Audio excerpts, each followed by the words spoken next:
Uhuru Kenyatta was sworn in as Kenya's president after elections late last year, but that didn't stop the opposition leader Raila Odinga from holding his own unauthorized inauguration, declaring himself the rightful leader.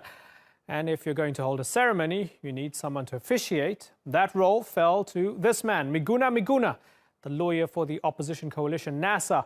He swore Odinga in front of thousands of supporters.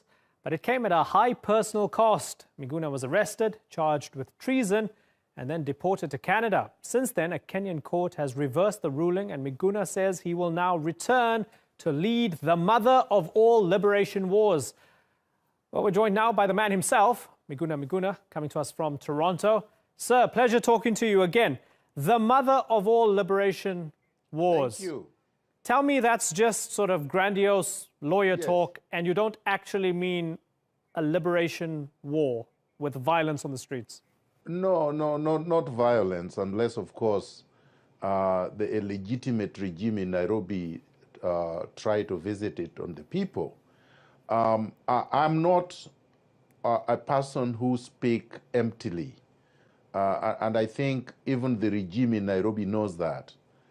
That is why, out of a multitude of probably 1 million people that were at Uhuru Park on the 30th of January, the only person they abducted at night and detained incommunicado for 1 week before forcefully removing from the country is me.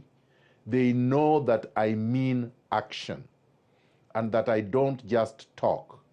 There is nothing I have threatened or promised or undertaken to do that I have not done. I said that Raila Odinga would be sworn in as the people's president on the 30th of January, and that I would do it whether Raila Odinga liked it or not, and it was done.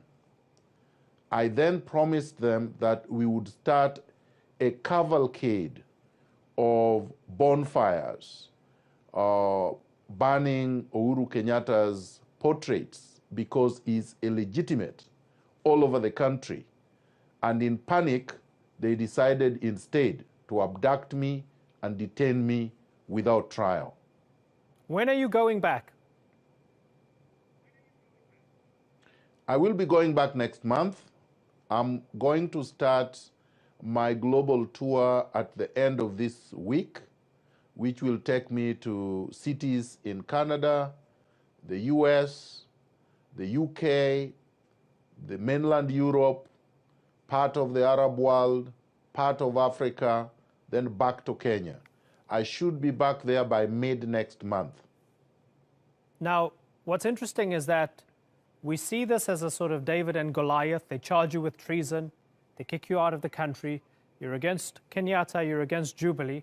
But the recent news lines show that you're fighting your own friends from the NRM, which you formed after NASA. You had a go at the strategist, David Ndii, and the chief executive, Norman Magaya, accusing them of overstepping their mandate and trying to usurp the leadership of the organization. Even Raila Odinga saying, hey, ignore Miguna, I have full trust in these guys. So how can we expect you to take on Kenyatta and take on Jubilee and take on this system in the mother of all liberation wars when you don't have your own house in order? Well, first of all, David Ndii and Norman Magaya are not members of the NRM. They are members of NASA. NASA is a political outfit that fights for political power at the ballot. They did not get political power at the ballot on August 8th because Uhuru Kenyatta stole that election. Now the war is being launched by the movement, NRM Kenya, which I lead. Now, NRM Kenya is an organic revolutionary movement, not a political party. We are not seeking power through the ballot.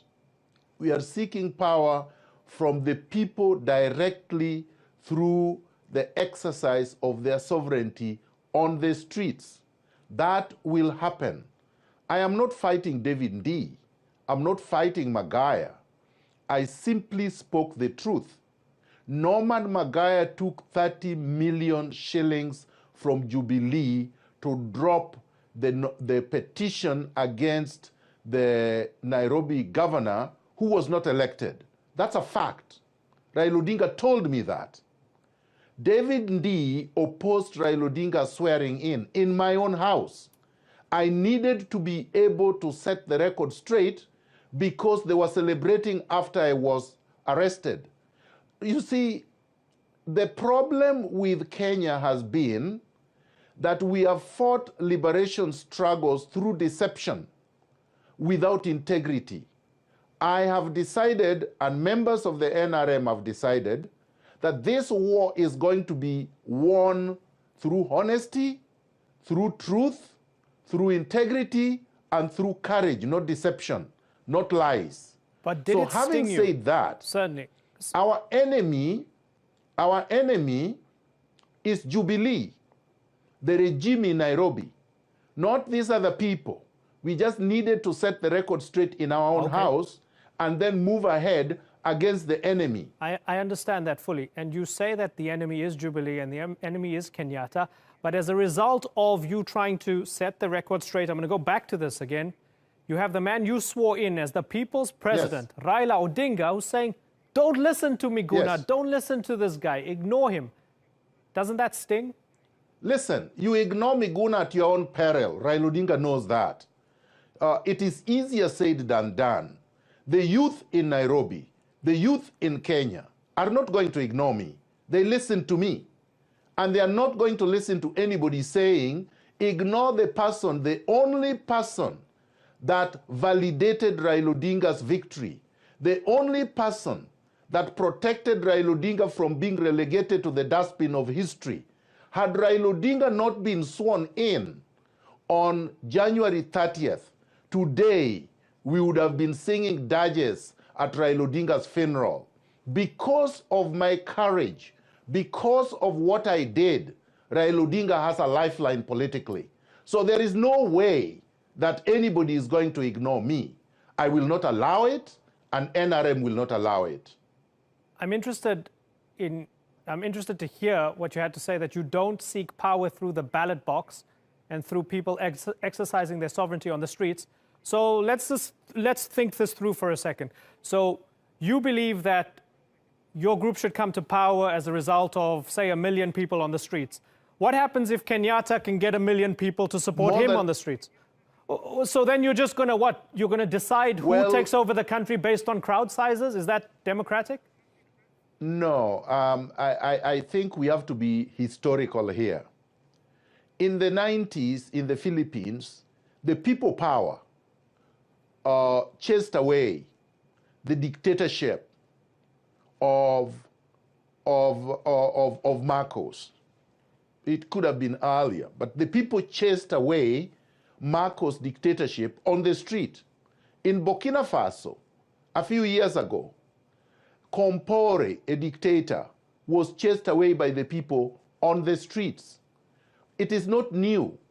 Revolutions are made on the street, not on the boardrooms, not at the ballot box. It is clear now that we cannot restore our democracy. We will not be able to restore the rule of law and the principles of constitutionalism in Kenya if we do not remove these two despots from power. And we are not going to do so through the ballot because they have captured the IEBC, the Independent Electoral and Boundaries Commission, that is supposed to superintend over elections. So we are not going to have credible, verifiable, transparent elections for as long as Jubilee has a stranglehold over the IEBC. So then what is our next course of action? We don't want a bloodbath, but the people have the power to decide who their leaders are going to be. Uhuru Kenyatta does not control 30% of Kenyans. We know that. We saw during Jamhuri Day, less than 1,000 people turned up to watch him give a speech to a complete empty stadium. So we know he does not have people. So we are going to command our people to come onto the streets and to demonstrate that power belongs to the people. Uhuru Kenyatta may decide to concede and call for fresh elections, or he can decide to take a flight to Congo.